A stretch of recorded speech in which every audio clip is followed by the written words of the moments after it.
বাড়ির সকলে মিলে আজকে কিন্তু বিরিয়ানি রান্না করে খাবো। মাঝে, মাঝে সবাই মিলে একসাথে খাওয়া-দাওয়া করতে কিন্তু বেশ ভালোই লাগে। কারণ আমাদের ফ্যামিলিতে কিন্তু সবাই আলাদা, আলাদা। এইজন্য আমরা মাঝে মধ্যে এরকম সবাই একসঙ্গেই খাওয়া-দাওয়া করি। ইফতারির পরে যেহেতু বিরিয়ানি খাওয়া হবে, এইজন্য রান্না প্রায় ৩টার দিকে বসায় দিছিলাম। সকাল ১২টার দিকে মুরগি এনে আমি কেটে ধুয়ে সবকিছু করে রাখছিলাম। এবার কড়াইতে আমি ডুবো তেল দিয়ে তার ভিতরে এক এক পিস করে মাংস দিয়ে ভেজে নেব। কারণ মুরগির মাংস দিয়ে বিরিয়ানি রান্না করব। এইজন্য মাংস না ভাজলে কিন্তু ভালো লাগবে না খেতে বিরিয়ানিটা। পোল্ট্রি মুরগির মাংস এমনিতেই খেতে ইচ্ছা করে না, আর তারপর যদি কাঁচা কাঁচা হয় তাহলে কিন্তু একদমই ভালো লাগবে না। মাংস ভাজা কমপ্লিট। এরপর মশলা দিয়ে দিলাম। বাটা মশলা, রসুন বাটা, পেঁয়াজ বাটা, আদা বাটা, জিরা বাটা এগুলো দিয়ে কষিয়ে তারপর বিরিয়ানির মশলাও কিন্তু একটা দিয়ে দিলাম। রান্নার আশেপাশের পরিবেশটাই একদমই ভালো না। বাড়িতে অনেক ভাঙাচোরার কাজ হয়েছে। কোনো রকম একটা টেম্পোরারি চুলা উঠায়ে তারপর রান্না করে খাচ্ছি। ঘরে কিন্তু গ্যাসও নেই, গ্যাসও শেষ হয়ে গেছে।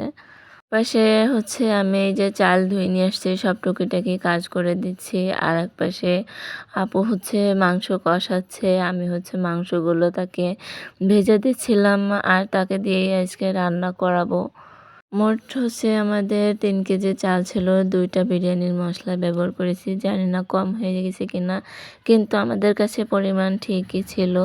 বেশি একটা হলে কিন্তু ভালো লাগে না, অনেক বেশি সেন্ট হয়ে গেলে। এই যে দেখো আমাদের মাংস রান্নাটা কিন্তু কমপ্লিট। আমার এই মাংস দিয়ে কিন্তু ভাত খেতে অনেক বেশি মজা লাগে। বিরিয়ানিতে দুধ ব্যবহার করব। চাল ধোয়া কমপ্লিট। এই যে পানি আগে চুলায় দিয়ে সব মশলাপাতি দিয়ে কিন্তু পানিটাকে ফুটিয়ে নেব। পাশে আমি দুধ রেখেছি, মাংস রান্না হয়েছে, বেরেস্তা ভাজা কমপ্লিট।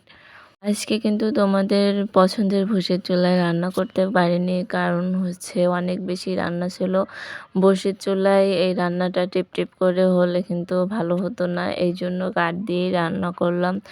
আমার ভাতটা কোনোরকম হয়ে আসলে তখন আমি মাংসটাকে সুন্দর করে নেড়েচেড়ে মিশিয়ে দেবো। ভাত কেটে আমি কখনোই রান্না করিনি ওইভাবে। ভাবছি একদিন রান্না করব হোটেলের মতো বিরিয়ানি। বাড়িতে যতই বিরিয়ানি রান্না করি না কেন, কিন্তু আমি হোটেলের বিরিয়ানির মতো স্বাদ কখনোই পাই না। আমার কাছে হোটেলের বিরিয়ানি অনেক বেশি মজা লাগে, কিন্তু হোটেলটা খাওয়া ঠিক না। এই জন্য মাঝে মাঝে বাড়িতেই রান্না করে খাওয়া হয়। আর আমরা কিন্তু পানি ২-৩ বার দিই না ভাতে। আমরা ১ পট চালে ২ পট পানি দিয়েছি, যে পাত্রই হোক না কেন। তোমরা কে কে বিরিয়ানি খেতে পছন্দ করো আর কে কীভাবে রান্না করো অবশ্যই কমেন্ট করে জানিয়ে যাবে। আর তোমাদের কাছে যদি ভিডিওটা ভালো লেগে থাকে অবশ্যই একটা লাইক, কমেন্ট, শেয়ার করবে। আর তোমরা যেন আমাদের বিরিয়ানি দেখে লোভ লাগিও না, তাহলে কিন্তু পেট ফুলে যাবে। এই যে দেখো বিরিয়ানির লাস্ট কালার দেখো এরকম হয়েছে। এরপর সন্ধ্যাবেলায় এই যে ইফতারি গুছিয়ে নিয়েছিলাম। আমি বেশিরভাগ সময় ভাজা পোড়া আর শরবত দিয়ে ইফতার করা হয়। আমি বেশি কিছু দিয়ে ইফতার করি না, কিন্তু ভাজা পোড়া খাওয়ার পর তো শরীরটা অনেক বেশি খারাপ হয়ে যায়। তো এই পর্যন্ত শেষ